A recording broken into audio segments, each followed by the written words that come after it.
موت ایک ایسی حقیقت ہے جس کا ذائقہ ہر جاندار شے نے چکھنا ہے۔ ہر انسان خواہ وہ کسی بھی مذہب سے وابستہ ہو، اس حقیقت کو ضرور تسلیم کرتا ہے کہ اس کی دنیاوی زندگی عارضی اور فانی ہے۔ یہ دنیاوی زندگی ایک سفر ہے جو عالم بقا کی طرف رواں دواں ہے۔ موت انسان کے اپنے اصل گھر کی طرف روانگی کی پہلی منزل ہے۔ دنیا اور قیامت کے درمیانی فاصلے کو عالم برزخ کہا جاتا ہے، جس کا آغاز موت اور قبض روح سے ہوتا ہے اور قیامت برپا ہونے تک باقی رہتا ہے۔ موت کے بعد جب روح انسان کے بدن سے جدا ہو جاتی ہے تو انسان عالم برزخ میں داخل ہو جاتا ہے، جس کا پہلا مرحلہ سوال قبر ہے۔ برزخ کا لفظ قرآن کریم میں 3 بار آیا ہے۔ سورہ مومنین میں ارشاد باری تعالیٰ ہے، یہاں تک کہ جب ان میں سے کسی کی موت آ گئی تو کہنے لگا کہ پروردگار مجھے واپس بھیج دے، شاید میں اب کوئی نیک عمل انجام دوں۔ ہرگز نہیں، یہ ایک بات ہے جو یہ کہہ رہا ہے اور اس کے پیچھے ایک عالم برزخ ہے جو قیامت کے دن تک قائم رہنے والا ہے۔ اس کے علاوہ سورہ بقرہ میں ارشاد باری تعالیٰ ہے، اور جو لوگ اللہ کی راہ میں مارے جائیں انہیں مردہ نہ کہو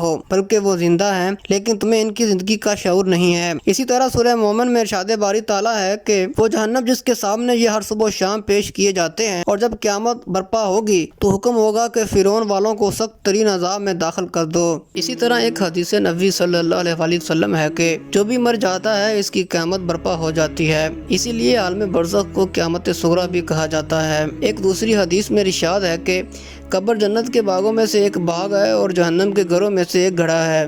اس کے علاوہ متعدد سندوں کے ساتھ مختلف معتبر کتب حدیث میں حضرت علی علیہ السلام سے ایک حدیث منقول ہے کہ اس وقت جب انسان کی دنیاوی زندگی کا آخری دن اور عالم آخرت کا پہلا دن آ پہنچتا ہے تو اس کی بیوی، بچے، مال و دولت اور اس کے اعمال اس کے سامنے مجسم ہو کر آ جاتے ہیں۔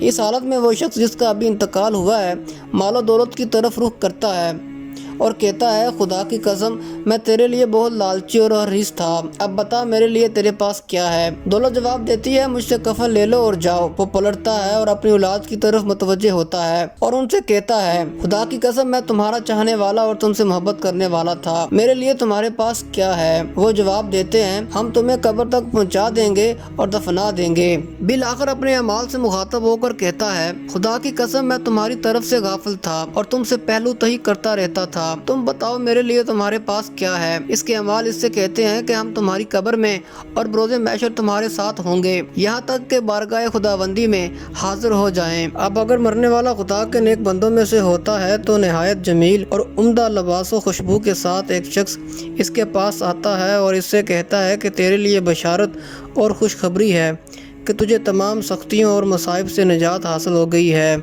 جنت کا لذیذ رزق تیرے لیے تیار ہے اور سرائے ابدی اور بہترین منزلگاہ میں تجھے داخلہ مل رہا ہے۔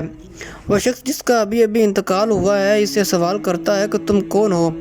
وہ جواب دیتا ہے کہ میں تیرا نیک عمل ہوں۔ جب میت کو قبر میں اتارا جاتا ہے تو منکر نکیر مرنے والے سے سوال کرتے ہیں کہ تیرا پروردگار کون ہے؟ تیرا نبی کون ہے؟ تیرا دین کیا ہے؟ وہ جواب دیتا ہے کہ اللہ میرا پروردگار ہے، محمد صلی اللہ علیہ وسلم میرے نبی اور اسلام میرا دین ہے۔ پس وہ دونوں فرشتے یعنی منکر و نکیر اس کے لیے دعا کرتے ہیں اور اس کی قبر کو تحت نگاہ وسیع کر دیا جاتا ہے اور اس کے لیے جنت کا دروازہ کھول دیا جاتا ہے اور اس سے کہتے ہیں کہ مطمئن ہو کر آرام سے سو جاؤ، جس طرح نعمتوں میں مشغول ایک جوان سوتا ہے۔ اس دن صرف جنت والے ہوں گے جن کے لیے بہترین ٹھکانہ ہوگا اور بہترین آرام کرنے کی جگہ ہوگی۔ اور اگر مرنے والا دشمن خدا ہوتا ہے تو ایک شخص اس کے پاس آتا ہے جس کے چہرے سے وحشت اور ٹپک رہی ہوتی ہے۔ وہ اس سے کہتا ہے کہ تجھے جہنم اور اس کی آگ کی بشارت ہو۔ اس کے ساتھ ہی مرنے والا اپنے غسل دینے والوں اور اپنی میت کو کاندھا دینے والوں سے گزارش کرتا ہے کہ اس کو دفن کرنے کی تیاریاں نہ کریں اور دفن ہونے سے روک لیں۔ جس وقت وہ قبر میں اتارا جاتا ہے تو منکر و نکیر اس کے پاس پہنچ جاتے ہیں، جو اس کے کفن کو اس کے جسم سے جدا کر کے اسے سوال کرتے ہیں۔ وہ جواب دیتا ہے کہ میں نہیں جانتا۔ پھر منکر و نکیر اس سے کہتے ہیں کہ نہ تو جانتا ہے اور نہ ہی تو نے ہدایت حاصل کی ہے۔ اس کے ساتھ ہی اتنی زور سے ہتھوڑوں سے اس پر حملہ کرتے ہیں کہ جن و انس کے علاوہ تمام حیوانات وحشت زدہ ہو جاتے ہیں۔ پھر اس کے بعد اس کے اوپر دوزخ کا ایک دروازہ کھول دیا جاتا ہے اور فرشتے کہتے ہیں کہ اس سخت ترین حالت میں سو جا۔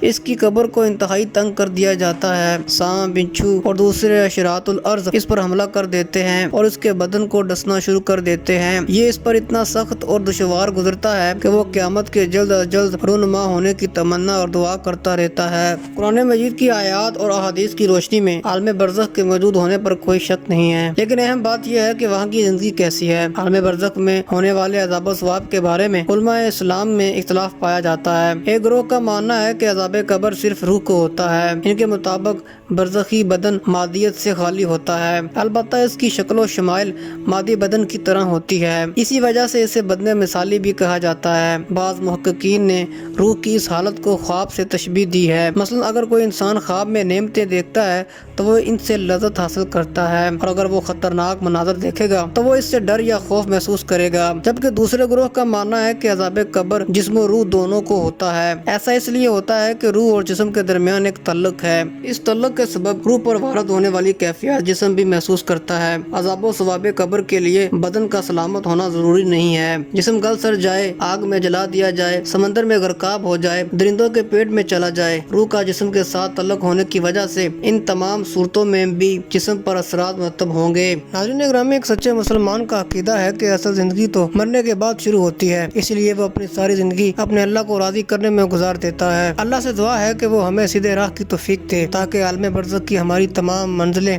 آسان ہو جائے۔ آمین ثم آمین۔